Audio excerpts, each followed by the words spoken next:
আমাদের মা বোনেরা নিজেদের ব্যাপারে যথেষ্ট অসচেতন। ওনারা হয়তো পরিবারের অন্যদের চিকিৎসা নিয়ে যতটা ভাবেন, নিজেদের শারীরিক সমস্যা বা উপসর্গ নিয়ে তার থেকে কম ভাবেন।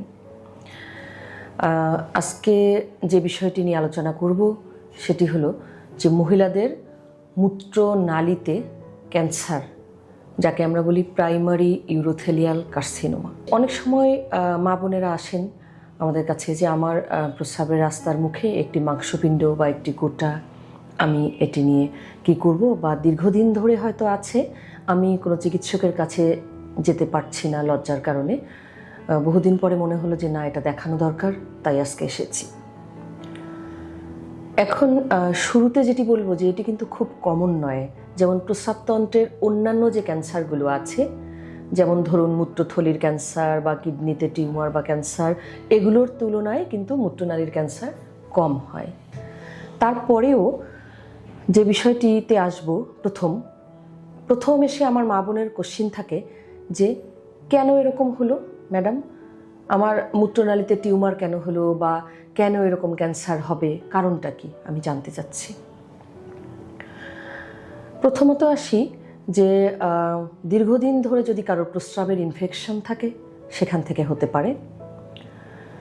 এছাড়া প্রস্রাবের রাস্তা যাদের সরু হয়ে যায়, যাকে আমরা বলি ইউরেথ্রাল স্টেনোসিস বা স্ট্রিকচার, সেখান থেকে ভবিষ্যতে টিউমার বা ক্যান্সার হতে পারে। দীর্ঘদিন ধরে যদি মূত্রনালীতে ইরিটেশন হয়, ক্রনিক ইরিটেশন যাকে আমরা বলি, তখনও কিন্তু হতে পারে। এছাড়া ইউরেথ্রাল ক্যারুনকল আমরা বলি, ক্যারুনকল থেকে লং টার্মে হতে পারে। ইউরেথ্রাল ডাইভার্টিকুলাম থেকে হতে পারে। এছাড়া অনেক সময় হিউম্যান প্যাপিলোমা ভাইরাস নামক একরকম ভাইরাস আছে, যার ইনফেকশনের প্রভাবেও কিন্তু হয়ে থাকে। অনেক সময় কিছু মেটাপ্লাস্টিক চেঞ্জ হয় মূত্রনালীতে, লিউকোপ্লাকিয়া হয়, সেখান থেকেও মূত্রনালীর ক্যান্সার হতে পারে। কি কি উপসর্গ নিয়ে আমার মা বোনেরা আসেন, বা ওনারা যখন আসেন তখন কি কি থাকে? বেশিরভাগ ক্ষেত্রে কিন্তু বয়স্ক মহিলাদের ক্ষেত্রে এটি দেখা দেয়, ইয়াং এজে কম হয়। 60 বা 60 ঊর্ধ্ব মহিলাদের বেশি হয়, তবে কম বয়সে যে একদমই হয় না, ব্যাপারটি এরকম নয়।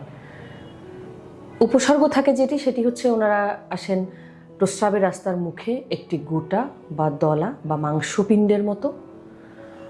অনেকে এটাকে বুঝতে পারেন না যে প্রস্রাবের রাস্তা, তখন ওনারা বলেন যে আমার মাসিকের রাস্তার মুখে একটি গোটা বা মাংসপিণ্ডের মতো, আমি এটি দেখতে পেয়েছি। অথবা বলেন যে আমি যখন হাত দিয়ে ওয়াশ করি আমার কাছে শক্ত কী জন্য লাগে। কিছু কিছু ক্ষেত্রে দেখা যায় যে এখানে যখন টাচ করা হয় সেখান থেকে ব্লিডিং হয়। রোগীরাও কিন্তু অনেক সময় কনফিউজ থাকেন। কেউ বলেন যে আমার প্রস্রাবের সঙ্গে রক্ত যায়, আবার কেউ কেউ বলেন যে না, প্রস্রাবের সঙ্গে না, আমার কাছে মনে হচ্ছে আমার মাসিকের রাস্তা দিয়ে রক্ত যায়। এছাড়া প্রস্রাবজনিত উপসর্গ তো হতেই পারে, যেহেতু মূত্রনালীর টিউমার বা ক্যান্সার, এটি তো ওখানে কিছু বাধা তৈরি করবে বা ইরিটেশন তৈরি করবে, যে কারণে আমরা বলি যে প্রস্রাব করতে অসুবিধা, ঘন ঘন প্রস্রাব করতে যাওয়া, এছাড়া মেলামেশায় অসুবিধা সহ অন্যান্য উপসর্গগুলো তো থাকতেই পারে।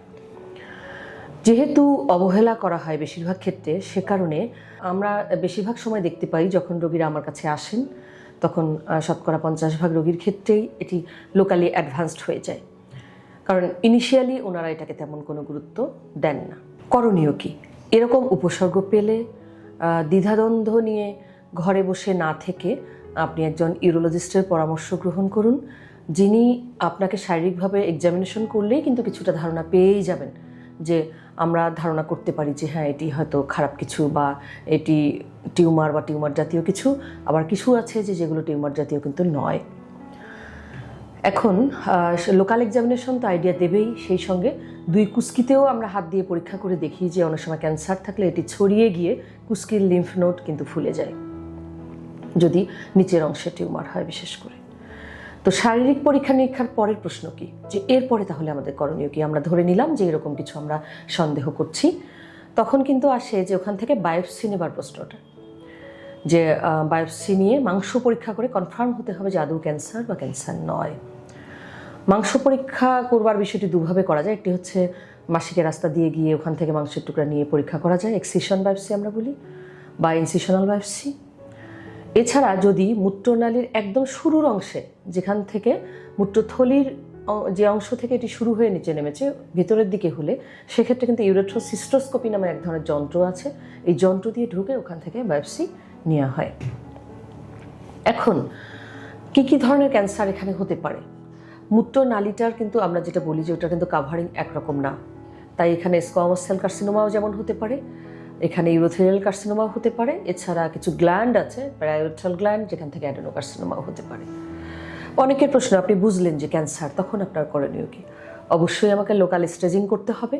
আমরা তখন পেলভিক এমআরআই করে নিই যে এটি ওখানেই সীমাবদ্ধ আছে না ছড়িয়ে গেছে, ছড়িয়ে গেলে কতটুকু ছড়িয়ে গেছে, lymph node, pelvic lymph node কুস্কিতে যে ফুলে যায় সেই লিম্ফ নোডগুলোতে ধরেছে কিনা, এবং এছাড়া লাংসে ছড়িয়েছে কিনা এটার জন্য বুকের সিটি স্ক্যান বা এক্সরে এগুলো করা হয়।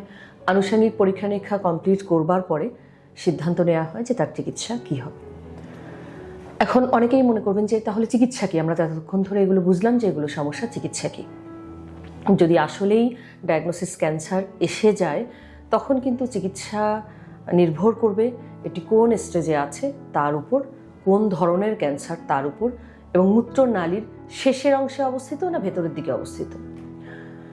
যদি শেষের দিকে হয় তাহলে কিন্তু বেটার, কারণ সেক্ষেত্রে অপারেশনের ফলে প্রস্রাব লিক হওয়ার টেন্ডেন্সিগুলো কম থাকে। তাই চিকিৎসা হতে পারে শুধুমাত্র অপারেশন, কখনো কখনো কখনো কখনো রেডিওথেরাপি, অথবা কখনো কখনো কম্বিনেশনে অপারেশন, রেডিওথেরাপি অথবা কেমোথেরাপি, যে কোনো একটা। এটি নির্ভর করছে কেস বেসড, যে আপনি কোন অবস্থায় এসেছেন, কোন স্টেজে এসেছেন, কোন ধরনের ক্যান্সার, পরিস্থিতি অনুযায়ী সিদ্ধান্ত নেবে একজন ইউরোলজিস্ট।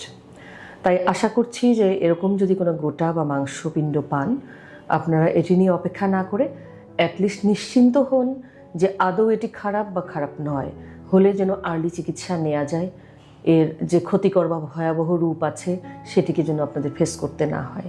ধন্যবাদ সকলকে।